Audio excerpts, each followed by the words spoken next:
Selamat siang para netizen dimanapun kita berada, salam inspirasi bagi kita semua. Ini yang kemarin yang terjadi dengan relawan Pak Jokowi yang hadir di situ begitu. Ada yang berspekulasi dibayar dan ada kekecewaan peserta acara relawan Jokowi di GBK. Katanya mau sholawat kubro, ternyata nggak ada. Ini apakah dipermainkan politisasi agama seperti ini begitu, atau diiming-imingi dengan uang, atau diiming-imingi dengan istighosah akan supaya hadir ke tempat relawan atau GBK yang diadakan oleh relawan Jokowi. Benarkah seperti itu? Mari kita dengarkan terlebih dahulu. Ini seperti ini beritanya di Twitter. Ini di Twitter, emak-emak ditipu bilang ada pengajian tapi mau keluar dikunciin. Bahagia itu bisa menipu rakyat ya bong. Mari kita dengarkan terlebih dahulu seperti ini.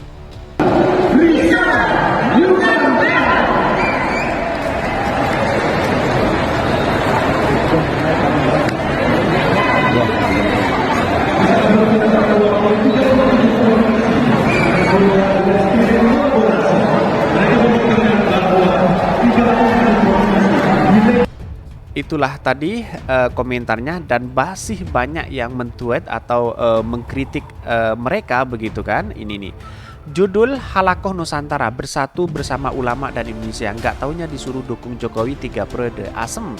Pas mau keluar pintu dikunci, acara deklarasi belum selesai, kocak. Banyak sekali begitu kan. Apakah ini terjadi? Ini dari Tempo ya yang memberikan berita. Kecewanya peserta acara relawan Jokowi di GBK, katanya mau sholawat kubro, ternyata nggak ada. Banyak yang tweet mereka begitu. Sementara yang lain ngibul ngajak-ngajak jalan, ternyata digiring ke GBK. Ini banyak sekali begitu kan. Ngomong apa aja bebas drone. Secara acara udah selesai dan peserta membludak. Ini ya membludak karena dibayar kan begitu kan. Ini banyak sekali men-tweet begitu kan. Dan bahkan banyak sekali orang-orang yang kecewa terhadap kedatangan relawan Jokowi di GBK begitu. Dan bahkan ini cuma mau meneriakan 3 periode dan berubah serta berkerut. Berubah nggak berkerut, nggak harus di GBK kali ya, ngabisin uang rakyat saja ini. Bahkan yang di sini pada ikut karena katanya mau kampanye Pak Anies, makanya pada semangat. Nggak taunya prank. Bang, yang datang itu orang-orang yang emang niat mau pengajian. Dari grup Fatayat NU, Ustadz NU di lingkungan rumahku juga antusias buat ikut pengajian. Sampai akhirnya zong, jadwal acaranya bahkan baru dibagi pas di bis jalan. Emakku ikut soalnya. Ini cerita begitu kan. Ini cerita, ini memang nyata begitu. Ini rezim memang ini sampai kegiatan agama pun diperjualbelikan di politik. Banyak sekali yang men-tweet mereka begitu. Kumpulin masa buat apa? Kampanye, wis jadi lurah atau kampanye lagi buat apa? Nggak jelas mau jadi apa lagi. Gerja nggak ada hasil. Malah politik identitas golongan nggak jelas. Cara berpolitik kacau. Apa yang saya bacakan pro dan kontra di Twitter ya, ini bagian dari aspirasi juga yang harus kita didengarkan oleh Pak Jokowi begitu. Dari dulu kok kena prank terus nggak sadar. Yang awalnya mendukung Pak Jokowi, Pak Airlangga, dan sekarang kepada Pak Ganjar. Pak Jokowi ini kemana begitu arahnya?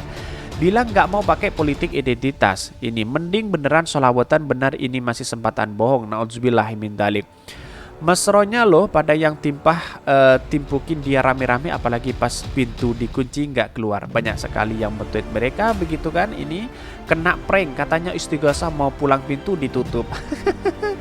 Ya harus disalahin tuh koordinatornya, nggak mungkin dia nggak tahu yang beginian juga biasanya dibayar. Makanya mereka mau datang, banyak yang datang ke sini begitu kan.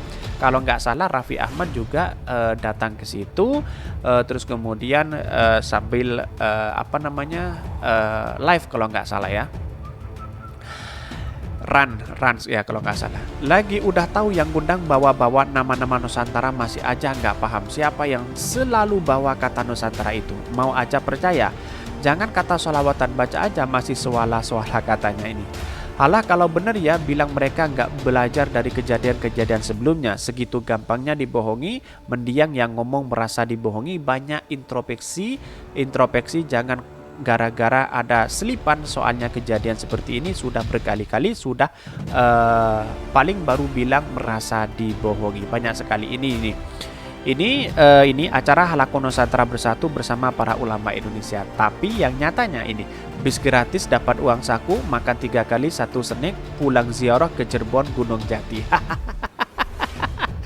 Nauzubillah ya Allah, nauzubillah. Hari gini masih mau dibohongi? Ya pantasan aja negara kita jajah Londo selama 3,5 abad. Tetapi mari kita baca terlebih dahulu beritanya di Tempo seperti ini. Ini beritanya di Tempo ya. Kita harus baca bersama. Kecewa peserta acara relawan Jokowi di GBK. Katanya relawan Jokowi di GBK ini. Kecewanya peserta acara relawan Jokowi di GBK. Katanya mau sholawat kubro, ternyata enggak ada. Kena prank lagi ini. Dari Tempo Jakarta, beragam cerita seperti puas, kecewa, dan bingung datang dari acara pertemuan akbar relawan Presiden Joko Widodo Jokowi yang tergabung dalam Gerakan Nusantara Bersatu di Gelora Bung Karno, Jakarta. Seperti hanya Sumitri, relawan yang berasal dari Tegal, Jawa Tengah, dia mengungkapkan bersama rombongan pengajian sudah mulai berangkat dari Ba'da Isya sampai di lokasi sekitar 3.30. Ia mengaku ingin bersilaturahmi dengan Jokowi. Dia berangkat dengan bus yang sudah disewakan oleh pihak panitia. Ya ada senangnya, ada enggaknya. Tadi katanya mau sholawat kubro, tapi ternyata ini enggak ada, beda dari agenda. Saya kecewanya di situ. Banyak yang mulai kecewa kan? Hal yang sama juga dirasakan Wipa, anggota rombongan yang berasal dari Garut, Jawa Barat. Dia mengaku dan mengira dalam acara tersebut akan ada Habib Lutfi bin Yahya, Kiai Nahdlatul Ulama yang juga anggota Dewan Pertimbangan Presiden. Dia mengaku bersama rombongan berangkat pukul 24 WIB dan sampai di lokasi pukul 5. Seru tapi pegel, campur-campurlah, puas. Soalnya bisa dilihat Pak Jokowi di Jakarta. Kami ini dari madrasah. Kami kira bakal ada Habib Lutfi, katanya. Ada juga cerita unik mantri, salah seorang anggota rombongan yang mengaku tidak tahu tujuan kedatangannya di acara relawan Jokowi. Jadi hanya ikut-ikutan kan? Hanya ikut-ikutan, kemudian diiming-imingi uang, kemudian dia ikut. Kira-kira seperti itu. Rencana kesini nggak tahu, diajak doang oleh teman, disediain bus main ke Jakarta, cuma nggak tahu mau ngapain. Karena libur kerja diajak main, ya udah ikut aja. Awalnya dibilang ada silaturahmi Nusantara, cuma nggak tahu kalau ada Pak Jokowi, ujarnya. Ini kemudian dari koran Tempo ya. Ini sungguh luar biasa begitu kalau dimainkan hal seperti ini begitu kan.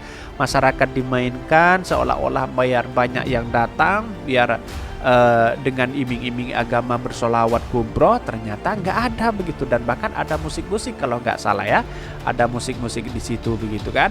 Dan bahkan ini sangat ramai sekali di Twitter seperti ini. Ini banyak sekali rakyat maki benci kepada Jokowi kalau rakyat selalu dikerjai seperti ini. Tidak sebatas pada benci tapi sudah antipati ke Jokowi. Banyak sekali mereka, apa yang saya bayangkan, pro dan kontra ini. Udah dibayar 100.000 katanya mau sholawat kubro, malah diapusi mentah-mentah, dasar hehehe ini. Pintu dikunci, terinspirasi tragedi Kanjuruhan. Bisa jadi seperti itu begitu. Ambil hikmahnya saja dan ingat pesan Pak Jokowi, hati-hati pilih pemimpin, jangan sampai pilih pemimpin tukang ngibul. Ini sudah dibolak-balik sama cebong begitu kan. Ada yang nimbrung di sini juga nih, para cebong-cebong begitu. Yang nggak kebagian cebong itu pasti saling senggol-senggolan begitu. Yang pasti ada perlawanan dari emak-emak. Bayangkan pas mau pidato orang PD meninggalkan kita, malu kan? Yang malu banget, banyak sekali yang men-tweet mereka begitu kan. Tetapi di koran Tempo ini banyak sekali yang men-tweet kepada mereka begitu kan. Di koran Tempo itu memberikan statement hal seperti itu begitu. Apakah ini terjadi atau tidak begitu? Ini perlu digarisbawahi hal seperti ini begitu kan. Ini banyak sekali mereka begitu. Jadi menurut saya pribadi, apa yang dilakukan selama ini benar atau tidak begitu kan? Ini banyak sekali soalnya yang men-tweet ini. Kok masih ada rakyat yang percaya sama presiden ini ya? Duka Cianjur cuma lewat doang, ternyata mau tanya ke Kapolri soal 3 periode ini yang melanggar Undang-Undang 45 kok enggak ditangkap ya. Ini banyak sekali yang men-tweet mereka, bagaimana nasib rakyat kalau seperti ini, diberikan nasi bungkus, diberikan uang, lalu tiba-tiba tahu-taunya menjual agama begitu. Menjual agama katanya mau bersolawatan, ternyata tidak ada sama sekali. Wallah, ya Allah, naudzubillah. Terasa ajaib ya, mau solawatan malah jadi rame-rame doang di stadion yang katanya tidak boleh dipakai untuk konser karena mau U23. Jadi wajar bila tahu siapa yang ngeprank. Jangan goblok-blokin mereka yang datang, please, mereka korban juga, mereka ditipu bukan karena memang mau jadi relawan. Mana jorok lagi, banyak sekali yang men-tweet. Sampah meninggalkan sampah banyak sekali. Kasihan, bukannya dicerdaskan rakyat Indonesia, tapi ditipu demi kepentingan politik kotor. Cebong, benar bajingan panitia acaranya. Banyak sekali yang men-tweet, apa yang saya bacakan pro dan kontra tentunya ya di Twitter, tetapi ini bagian dari aspirasi juga begitu. Kasihan, bukan dicerdaskan rakyat, malah ditipu demi kepentingan politik kotor. Banyak sekali ini yang men-tweet. Mereka begitu, masyarakat yang undang kena prank presiden, lagian udah tahu suka ngibul mau aja dikebulin mulu. Yang hadir cuma 12.000 itu sedikit amat, masih kalah sama fans klub bola yang datang dengan modal sendiri. sampai memakai baju kaos Pak Jokowi ini ya, Jokowi 2024 satu komando lah. Kenapa nggak selamanya saja memimpin Indonesia begitu kan? Undang-undang tidak boleh, masih aja sana sini berkomentar tentang 3 periode begitu ini. Mak-mak ditipu bilang ada pengajian tapi mau keluar dikunciin. Bahagia itu bisa menipu rakyat ya. Banyak sekali. Kalau nggak modal ngibul, sogokan amplop nasi kotak mana ada yang mau. Jadi kesimpulan saya hanya satu, bahwa hal seperti ini kalau dilakukan oleh orang-orang karena dibayar 100.000 kemudian menjual agama, ini sangat laku sekali, pasti banyak orang yang datang begitu. Bukan hati yang menggerakkan, tapi orang-orang atas finansial yang dia datang. Bahkan ada yang mengaku dibayar 50.000, ada yang mengaku 100.000, ada bahkan tidak dibayar, dan bahkan ada dijanjiin setelah ada acara, kira-kira seperti itu. Mentang-mentang kuasa udah pada mau kelar, panik keluar, biasanya segitunya. Aji mumpung pakai segala trik licik buat ngumpulin massa. Apa yang bisa diharapkan lewat tipu daya penguasa seperti itu? Memalukan. Oke, mungkin itu yang kami sampaikan. Tonton terus channel Khodari Podcast Rakyat ini karena ada berita-berita menarik dan viral setiap harinya. Salam para netizen, salam inspirasi bagi kita semua. Jangan lupa di subscribe channel YouTube Khodari Podcast Rakyat ini.